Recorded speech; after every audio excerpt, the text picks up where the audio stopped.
Hello everyone, welcome back to the second episode of Behind the Pages with Maggie, breaking barriers one story at a time. I hope you've enjoyed the last episode where we first read the story of Malala, and today I would similarly like to share a new story with you. The protagonist in this story is Suri, and the book is called Suri's Wall by Lucy Estella and Matt Otley. This book, I remember reading this book when I first actually arrived, just a few years, 1 or 2 years, when I first came to this country, and I remember distinctly it impacted me a lot in the sense that it offered me hope. And it was just such a beautiful story written in just such a beautiful way. And I hope you will enjoy it as much as I do once again.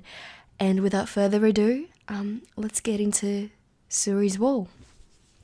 Suri walked alongside the wall, brushing the stones with her fingertips. She loved every part of the wall, even the big iron gate that never opened, with the man who always stood next to it, silent and still. The wall was Suri's only friend, and the touch of the stones gave her warmth. Suri watched the other children play in the courtyard. She was different to them. She was no older, but taller, much taller. Suri knew that this made the children afraid of her. At mealtimes, Suri ate by herself, at a separate higher table, and at night she slept alone on a long single mattress. She could hear the girls giggling as they cuddled up together, and her heart ached to join them. Every month, Suri marked her height on the wall. One morning, standing tall against the stones, Suri felt for the wall above her head. But it wasn't there. Tears welled up in Suri's eyes as she realized that she was finally taller than the wall. Would she ever stop growing? For a while, Suri let herself cry. Then, as she wiped away the tears, Suri caught a glimpse of something she'd never seen before. It wasn't the wall. It was over the wall. She stretched up onto her toes, staying there for some time, looking out. Then, she felt it. A tugging sensation. Starting her fingers, it ran along her arm, spreading into her chest and tickling the back of her neck. Suri looked down to see Eva holding her hand. Eva squeezed it again. Suri's heart beat more quickly and she quickly squeezed Eva's hand back. Can you see, Suri? Are you tall enough? Yes, Eva. I can. Well, what's there? What can you see? What can I see? Suri looked out over the wall. Oh, it's beautiful.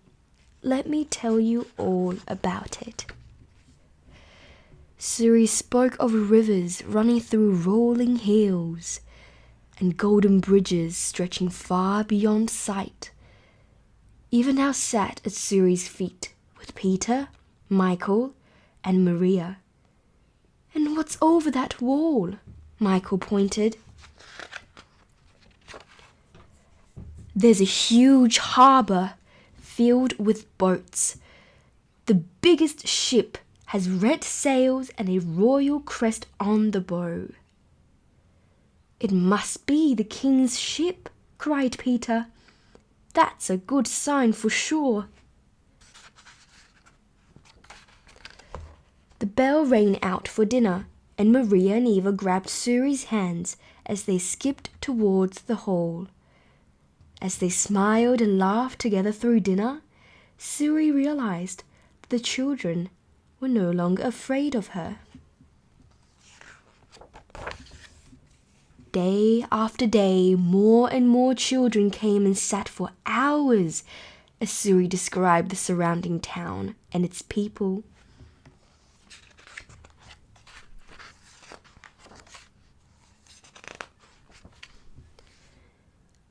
When one night came, Eva crept over to Suri and whispered, "Can I snuggle with you?" Suri's heart sang. Suri woke up early the next morning and crept out to walk around the wall. As she approached the gate, the man spoke. "They will find out, you know." Suri stopped. "Yes, perhaps," she said slowly, "but not today."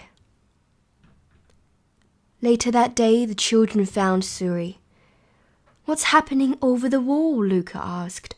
"We heard lots of big bangs, but now it's so quiet."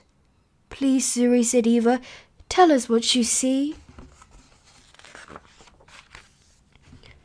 Suri paused, taking in all that she saw.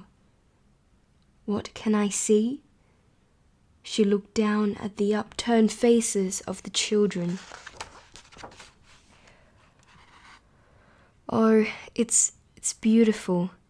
Let me tell you all about it."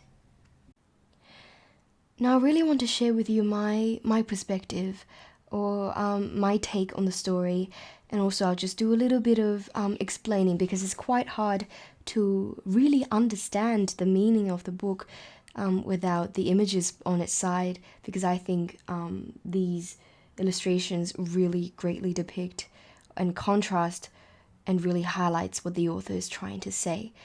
In my opinion, I think this is one of the most moving and powerful and important stories of recent times in relation to, what is happening in the world right now. And it really it encompasses themes, very personal themes of growing up and friendships, and also overcoming difficulties and coping with being different and lonely. I think that's something that we all can relate to. But I also think that it encompasses a more universal theme, such as just the horrors and displacement of war, and also just the power of human spirit. Now, to give a little bit of context to Suri's War, we know that it is set in an orphanage and behind the confines of a wall. And even though at first we don't really know why the wall exists, but I think as we continue on the stories and we see how Suri connects or makes connections to the world around them, I think we understand that there are indeed dangers that lie beyond its boundaries. And obviously through Suri's journey, we also see how she evolves as a person from this very shy and very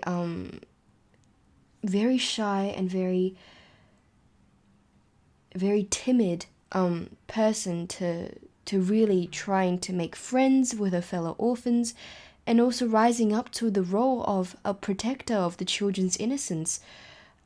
Because once Suri can actually see over the wall and understand the danger and destruction that lies beyond it, she made the choice to protect the children from this truth by telling them stories of bright, magical lands, and which obviously might raise an ethical dilemma, but in my opinion, I think she really was just trying to provide her listeners, which are the children like Eva and Luca, just with a landscape where they can feel safe.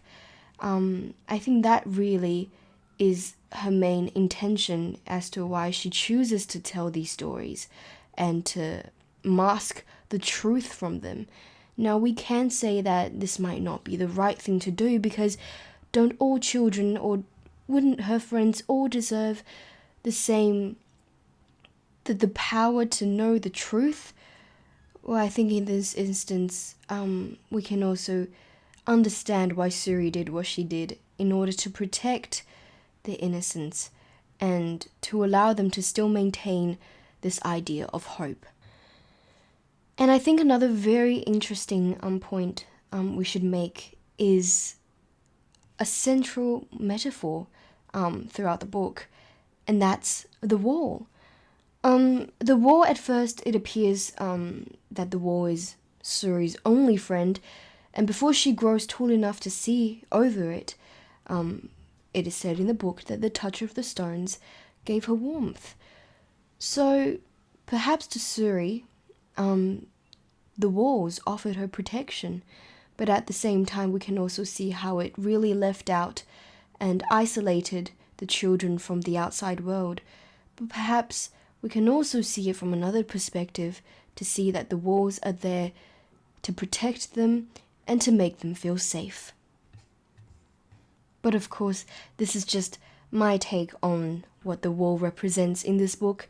If you could think of something or of a different opinion of what the wall represents for you, that would be amazing. Please share that in the comment section.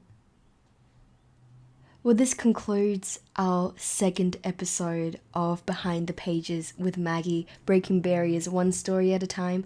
I hope you enjoyed the story today, and I cannot wait to see you again in our third episode. Goodbye for now.